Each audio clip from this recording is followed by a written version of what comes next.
ಒಂದ್ಸಲ ಊಹೆ ಮಾಡ್ಕೊಳ್ಳಿ, ನಿಮ್ಮ ಕಣ್ಮುಂದೆನೆ 2 ವರ್ಷದ ಮಗು ಒಂದೇ ಒಂದು ಕ್ಷಣದಲ್ಲಿ ನಾಪತ್ತೆ ಆಗುತ್ತೆ. ನಿಮ್ಗೆ ಯಾವ ತರ ಅನ್ಸಿರ್ಬೇಡ ಆ ಕ್ಷಣದಲ್ಲಿ. ಮೊದಲಿಗೆ ಎಲ್ಲರೂ ಕೂಡ ಏನ್ ಅನ್ಕೊಳ್ತಾರೆ ಅಂತಂದ್ರೆ, ಇಲ್ಲೇ ಎಲ್ಲೋ ಹೋಗಿರ್ಬೋದು, ಹತ್ತಿರದಲ್ಲೇ ಇರಬಹುದು, ಇನ್ ಸ್ವಲ್ಪ ಹುಡ್ಕೋಣ ಅನ್ನೋ ರೀತಿಯಲ್ಲಿ ಎಲ್ಲರೂ ಹುಡ್ಕಾಡೋದಕ್ಕೆ ಶುರು ಮಾಡ್ತಾರೆ. ಆದ್ರೆ ನಿಮಿಷಗಳು ಗಂಟೆಗಳಾದ್ವು, ಗಂಟೆಗಳು ದಿನಗಳಾದ್ವು, ದಿನಗಳು ವಾರಗಳಾದ್ವು. ಇವತ್ತು 100 ಜನ ಹುಡುಕ್ತಿದ್ದಾರೆ. ಡ್ರೋನ್ಗಳು ಕೂಡ ಹಾರಾಡ್ತಿದ್ದಾವೆ. ಸ್ನಿಫರ್ ಡಾಗ್ಗಳನ್ನು ಕೂಡ ತರಿಸಿದ್ದಾರೆ. ಅರಣ್ಯ ಇಲಾಖೆ ಕೂಡ ಹುಡುಕಾಟ ನಡೆಸಿದೆ. ಆದ್ರೆ ಜಾನ್ವಿ ಎಲ್ಲಿದ್ದಾಳೆ ಗೊತ್ತಿಲ್ಲ. ಈ ಪ್ರಶ್ನೆಗೆ ಉತ್ತರ ಇನ್ನೂ ಸಿಕ್ಕಿಲ್ಲ. ಮತ್ತು ಇದೇ ಕಾರಣಕ್ಕಾಗಿ ಕಾಕಿನಾಡ ಜಿಲ್ಲೆಯ ಈ ಪ್ರಕರಣ ಇಡೀ ದೇಶಾದ್ಯಂತ ಗಮನ ಸೆಳೆದಿದೆ. ಯಾಕಂದ್ರೆ ಇದು ಕೇವಲ ಒಂದು ಮಿಸ್ಸಿಂಗ್ ಕೇಸ್ ಅಲ್ಲ, ಇದೊಂದು ರಹಸ್ಯ, ಇದೊಂದು ದೊಡ್ಡ ಪ್ರಶ್ನೆ. ಮತ್ತು ಇವತ್ತು ಆ ಪ್ರಶ್ನೆಗೆ ಇನ್ನೂ ಉತ್ತರ ಸಿಕ್ಕಿಲ್ಲ. ಬನ್ನಿ ಇವತ್ತಿನ ಈ ವಿಡಿಯೋದಲ್ಲಿ ಎಲ್ಲಿ ನಡೀತು, ಏನ್ ಕತೆ, ಏನ್ ನಡೀತಾ ಇದೆ ಅಲ್ಲಿ ಎಲ್ಲವನ್ನು ಈ ವಿಡಿಯೋದಲ್ಲಿ ಎಕ್ಸ್ಪ್ಲೈನ್ ಮಾಡ್ತೀನಿ. ಸೊ ದಯವಿಟ್ಟು ಈ ವಿಡಿಯೋನ ಎಲ್ಲೂ ಸ್ಕಿಪ್ ಮಾಡದೆ ಕೊನೆವರೆಗೂ ನೋಡಿ ಅಂತ ಹೇಳ್ತಾ, so let's get into Kakinada child missing case. ನೋಡಿ, ಅವತ್ತು 2026 ಜೂನ್ 6ನೇ ತಾರೀಕು ಆಂಧ್ರ ಪ್ರದೇಶದ ಕಾಕಿನಾಡ ಜಿಲ್ಲೆಯ ತುನಿ ಸಮೀಪದ CH ಅಗ್ರಹಾರಂ ಗ್ರಾಮದಲ್ಲಿ ಎಲ್ಲವೂ ಕೂಡ ನಾರ್ಮಲ್ ಆಗಿತ್ತು. ಮನೆಯವರು ಕೂಡ ತಮ್ಮ ತಮ್ಮ ಕೆಲಸದಲ್ಲಿ ನಿರತರಾಗಿದ್ರು. ಈ ಚಿಕ್ಕ ವಯಸ್ಸಿನ ಮಗು ಜಾನ್ವಿ ಏನ್ ಮಾಡ್ತಿರ್ತಾಳೆ, ಮನೆಯ ಸುತ್ತಮುತ್ತ ಆಟವನ್ನ ಆಡ್ತಿರ್ತಾಳೆ. ಯಾರು ಕೂಡ ಊಹೆ ಮಾಡಿರ್ಲಿಲ್ಲ ಕೆಲವೇ ಕ್ಷಣಗಳಲ್ಲಿ ಇಡೀ ಗ್ರಾಮದ ಬದುಕು ಬದಲಾಗುತ್ತೆ ಅಂತ. ಸ್ವಲ್ಪ ಸಮಯದ ನಂತರ ಏನಾಗುತ್ತೆ ಅಂತಂದ್ರೆ, ಮನೆಯವರೇ ಮಗುವನ್ನ ಹುಡ್ಕೊಳ್ಳೋದಕ್ಕೆ ಶುರು ಮಾಡ್ಕೊಳ್ತಾರೆ. ಆದ್ರೆ ಅವಳಲ್ಲಿ ಕಾಣಿಸೋದಿಲ್ಲ. ಮೊದಲಿಗೆ ಯಾರು ಕೂಡ ಇದನ್ನ ಗಂಭೀರವಾಗಿ ತೆಗೆದುಕೊಳ್ಳೋದಿಲ್ಲ. ಯಾಕಂದ್ರೆ ಮಕ್ಕಳು ಕೆಲವೊಮ್ಮೆ ಆಟ ಆಡ್ತಾ ಅಲ್ಲೇ ಇಲ್ಲಿ ಅಕ್ಕಪಕ್ಕದಲ್ಲಿ ಹೋಗಿರ್ತಾರೆ, ಯಾವ ಟೈಮಲ್ಲಿ ಏನ್ ಮಾಡ್ತಿರ್ತಾರೆ ಗೊತ್ತಾಗೋದಿಲ್ಲ. ಸೊ ಅಲ್ಲೇ ಎಲ್ಲಾದ್ರೂ ಇರ್ಬೋದು ಅನ್ನೋ ಕಾರಣಕ್ಕಾಗಿ ಯಾರು ಕೂಡ ಇದನ್ನ ಸೀರಿಯಸ್ ಆಗಿ ತಗೊಳ್ಳೋದಿಲ್ಲ.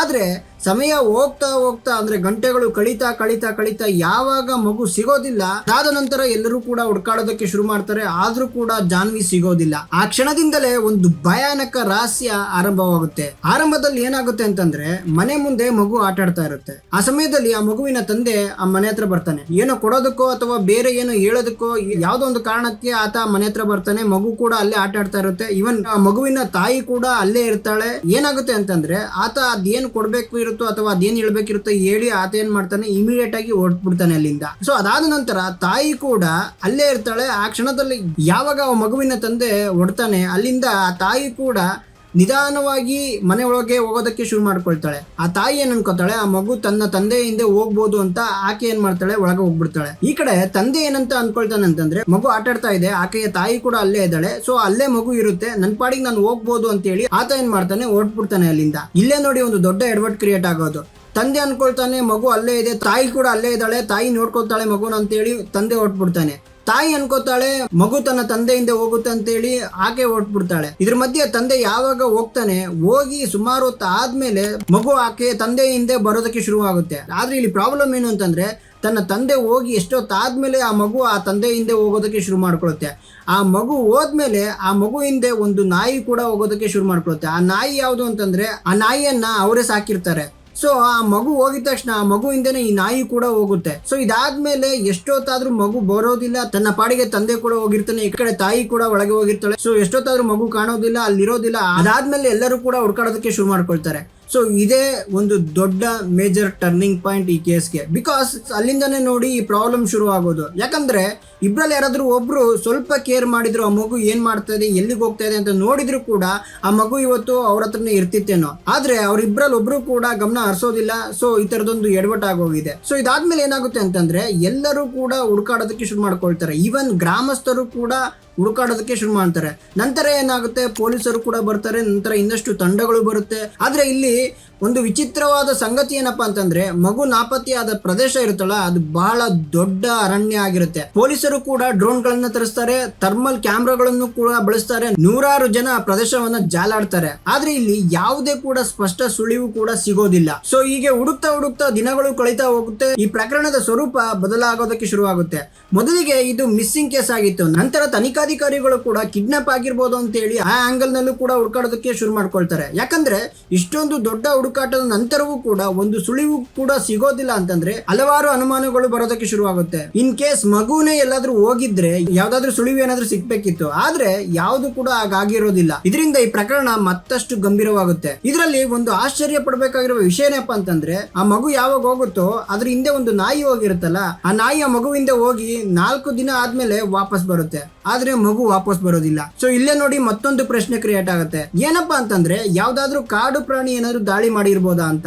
ಕೆಲವು ಅಧಿಕಾರಿಗಳು ಈ ಸಾಧ್ಯತೆಯನ್ನು ಕೂಡ ಪರಿಶೀಲನೆ ಮಾಡ್ತಾರೆ, ಈ ಆಂಗಲ್ ನಲ್ಲೂ ಕೂಡ ಹುಡ್ಕೋದಕ್ಕೆ ಶುರು ಮಾಡ್ತಾರೆ ಅಥವಾ ಎಂಕ್ವೈರಿಯನ್ನ ಮಾಡ್ತಾರೆ. ಆದ್ರೆ ಇಲ್ಲಿಯೂ ಒಂದು ದೊಡ್ಡ ಸಮಸ್ಯೆ ಇತ್ತು. ಏನಪ್ಪಾ ಅಂತಂದ್ರೆ ಯಾವುದೇ ಒಂದು ಸ್ಪಷ್ಟ ಭೌತಿಕ ಸಾಕ್ಷ್ಯಗಳು ಕೂಡ ದೊರಕೋದಿಲ್ಲ. ಲೈಕ್ ಯಾವ ತರ ಅಂತಂದ್ರೆ ಆ ಮಗುವಿನ ಬಟ್ಟೆ ಯಾವ್ದು ಕೂಡ ಸಿಗೋದಿಲ್ಲ, ಆ ಮಗುವಿನ ಯಾವ್ದಾದ್ರು ಪಾರ್ಟ್ಸ್ ಗಳು ಕೂಡ ಸಿಗೋದಿಲ್ಲ, ಇದು ಕೂಡ ಕನ್ಫರ್ಮ್ ಆಗೋದಿಲ್ಲ ಅಥವಾ ಸ್ಪಷ್ಟ ಉತ್ತರ ಇದಕ್ಕೆ ಸಿಗೋದಿಲ್ಲ. ಸೊ ಹೀಗೆ ಹುಡುಕ್ತಾ ಯಾವಾಗ ದಿನಗಳು ಕಳೀತಾ ಹೋಗ್ತವೆ, ಜನಗಳು ಏನ್ ಮಾಡ್ತಾರೆ ಅಂದ್ರೆ ಅನೇಕ ಪ್ರಶ್ನೆಗಳನ್ನ ಕೇಳೋದಕ್ಕೆ ಶುರು ಮಾಡ್ತಾರೆ. ಸಾಮಾಜಿಕ ಜಾಲತಾಣಗಳಲ್ಲೂ ಕೂಡ ಚರ್ಚೆ ಆಗೋದಕ್ಕೆ ಶುರು ಆಗುತ್ತೆ. ಗ್ರಾಮದಲ್ಲಿ ವದಂತಿಗಳು ಕೂಡ ಹರಡೋದಕ್ಕೆ ಶುರು ಆಗುತ್ತೆ. ಕೆಲವು ಸ್ಥಳೀಯ ವರದಿಗಳ ಪ್ರಕಾರ ವಿಚಿತ್ರ ವಸ್ತುಗಳು ಕೂಡ ಕಂಡು ಬಂದಿವೆ ಅಂತ ವರದಿ ಮಾಡಿದೆ.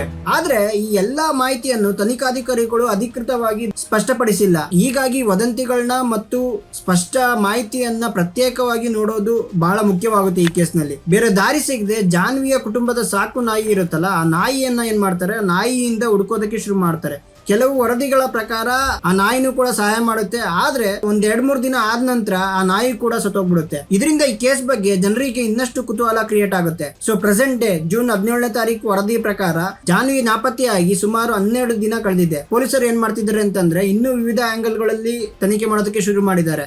ಇದು ಕಿಡ್ನಾಪ್ ಆಗಿರ್ಬೋದಾ ಅಥವಾ ಪ್ರಾಣಿ ದಾಳಿ ಏನಾದ್ರು ಆಗಿರ್ಬೋದಾ ಅಥವಾ ಇನ್ನೂ ಯಾವ್ದಾದ್ರು ಪತ್ತೆ ಆಗದ ಘಟನೆ ಈ ತರ ಏನಾದ್ರು ನಡೆದಿದ್ಯಾ, ಈ ತರ ಎಲ್ಲ ಇನ್ವೆಸ್ಟಿಗೇಷನ್ ಮಾಡೋದಕ್ಕೆ ಶುರು ಮಾಡಿದ್ದಾರೆ. ಆದ್ರೆ ಈ ಪ್ರಶ್ನೆಗಳಿಗೆ ಇನ್ನೂ ಕೂಡ ಉತ್ತರ ಸಿಕ್ತಿಲ್ಲ. ಆದ್ರೆ ಒಂದು ವಿಷಯ ಮಾತ್ರ ಖಚಿತವಾಗಿದೆ, ಒಂದು ಕುಟುಂಬ ಕಳೆದ ಹಲವಾರು ದಿನಗಳಿಂದ ಒಂದು ಭರವಸೆನ ಇಟ್ಕೊಂಡು ಮತ್ತು ಒಂದು ಭಯದಿಂದ ಜೀವನವನ್ನು ಸಾಗಿಸ್ತಿದ್ದಾರೆ ಅಥವಾ ಬದುಕ್ತಿದ್ದಾರೆ ಅಂತಾನೆ ಹೇಳ್ಬೋದು. ನೋಡಿ, ಪ್ರತಿ ಒಂದು ಮಿಸ್ಸಿಂಗ್ ಕೇಸು ಒಂದು ನಂಬರ್ ಕೌಂಟಿಂಗ್ ಆಗಿರೋದಿಲ್ಲ. ಅದ್ರ ಹಿಂದೆ ಒಂದು ಕುಟುಂಬ ಇರುತ್ತೆ, ಅದರಿಂದ ಒಂದು ತಾಯಿ ಇರ್ತಾಳೆ, ಒಬ್ಬ ತಂದೆ ಇರ್ತಾನೆ, ಅವ್ರು ಸಾವಿರಾರು ಕನಸುಗಳನ್ನ ಕಟ್ಕೊಂಡಿರ್ತಾರೆ. ಇಂದು ಕಾಕಿನಾಡದ ಈ ಪ್ರಕರಣದಲ್ಲಿ ದೇಶ ಕೇಳ್ತಿರುವ ಪ್ರಶ್ನೆ ಒಂದೇ, ಜಾನ್ವಿ ಎಲ್ಲಿದ್ದಾಳೆ ಅಂತ. ಆ ಪ್ರಶ್ನೆಗೆ ಉತ್ತರ ಸಿಗೋವರೆಗೂ ಈ ರಹಸ್ಯ ಅಥವಾ ಈ ಕತೆ ಮುಗಿಯೋದಿಲ್ಲ. ಮತ್ತೆ ಇನ್ನೂ ಕೂಡ ತನಿಖೆ ಮುಂದುವರಿತಾನೆ ಇದೆ. ಸೊ ನೋಡ್ಬೇಕು ಮುಂದಿನ ದಿನಗಳಲ್ಲಿ ಆ ಮಗು ಸಿಗುತ್ತಾ ಇಲ್ವಾ ಅಂತ ಕಾದು ನೋಡ್ಬೇಕಾಗತ್ತೆ. ಯಾಕಂತಂದ್ರೆ ಗೊತ್ತಿಲ್ಲ, ಆ ಮಗು ಕಳೆದೋಗಿ ಅಥವಾ ನಾಪತ್ತೆಯಾಗಿ 12 ದಿನ ಆಗಿದೆ. 12 ದಿನದವರೆಗೂ ಊಟ ತಿಂಡಿ ಏನು ತಿಂದೇನೆ ಬದುಕಿರುತ್ತಾ, ಜೀವವಾಗಿರುತ್ತಾ ಇಲ್ವಾ ಅನ್ನೋದೇ ಒಂದು ಕ್ವಶನ್ ಮಾರ್ಕ್ ಆಗಿದೆ.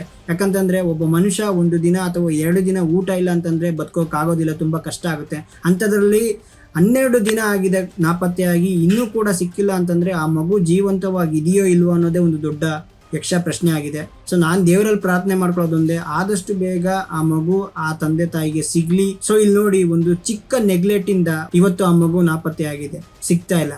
ದಯವಿಟ್ಟು ಆದಷ್ಟು ಮಕ್ಕಳು ಕಡೆ, ಅದರಲ್ಲೂ ಚಿಕ್ಕ ಮಕ್ಕಳು ಕಡೆ ಗಮನ ಕೊಡಿ. ಯಾವುದೇ ಕಾರಣಕ್ಕೂ ಅವ್ರು ಇಲ್ಲೇ ಇರ್ತಾರೆ, ಇಲ್ಲೇ ಹೋಗ್ಬೋದು, ಇಲ್ಲೇ ಆಟ ಆಡ್ತಿರ್ತಾರೆ ಅಂತ ಬಿಟ್ಟು ನೀವು ಮನೆ ಒಳಗಡೆ ಹೋಗೋದಾಗ್ಲಿ ಅಥವಾ ಅವ್ರ ಬಗ್ಗೆ ಕಡಿಮೆ ಗಮನ ಹರಿಸೋದಾಗ್ಲಿ, ಆ ಥರ ಯಾವುದು ಮಾಡಕ್ ಹೋಗ್ಬೇಡಿ. ಯಾಕಂದ್ರೆ ಯಾವ ಟೈಮಲ್ಲಿ ಏನಾಗುತ್ತೆ ಅಂತ ಹೇಳೋದಕ್ಕಾಗೋದಿಲ್ಲ. ಸೊ ಆದಷ್ಟು ಬೇಗ ಆ ಮಗು ಸಿಗ್ಲಿ ಅಂತ ಕೇಳ್ತಾ, ಸೊ ಇದಾಗಿತ್ತು ಈ ಕ್ಷಣದ ಮಾಹಿತಿ. ಈ ವಿಡಿಯೋ ಏನಾದರೂ ನಿಮ್ಗೆ ಇಷ್ಟ ಆಗಿದ್ರೆ ದಯವಿಟ್ಟು ಆದಷ್ಟು ಈ ವಿಡಿಯೋನ ಶೇರ್ ಮಾಡಿ, ಲೈಕ್ ಮಾಡಿ. ನಿಮ್ಗೆ ಏನು ಅನ್ಸುತ್ತೆ ಅದನ್ನ ಕಮೆಂಟ್ ಬಾಕ್ಸ್ ಅಲ್ಲಿ ಕಮೆಂಟ್ ಮಾಡಿ. ಮುಂದಿನ ವಿಡಿಯೋದಲ್ಲಿ ಇನ್ನಷ್ಟು ವಿಷಯಗಳೊಂದಿಗೆ ನಿಮ್ಮ ಮುಂದೆ ಸಿಗ್ತೀನಿ. ಸೊ ವಿಡಿಯೋ ಕ್ಲೋಸ್ ಮಾಡೋಕ್ಕಿಂತ ಮುಂಚೆ ನನ್ನ ಚಾನಲ್ ನ ಸಬ್ಸ್ಕ್ರೈಬ್ ಮಾಡಿಕೊಳ್ಳಿ, ಬೆಲ್ ಐಕನ್ ನ ಟರ್ನ್ ಆನ್ ಮಾಡಿಕೊಳ್ಳಿ. ಸೊ ಇದೇ ರೀತಿಯ ಟ್ರೆಂಡಿಂಗ್ ಟಾಪಿಕ್ ಗಳನ್ನ ನಿಮ್ಮ ಮುಂದೆ ತರ್ತಾ ಇರ್ತೀನಿ. ಸೊ ಮುಂದಿನ ವಿಡಿಯೋದಲ್ಲಿ ಸಿಗೋವರೆಗೂ ಗುಡ್ ಬೈ.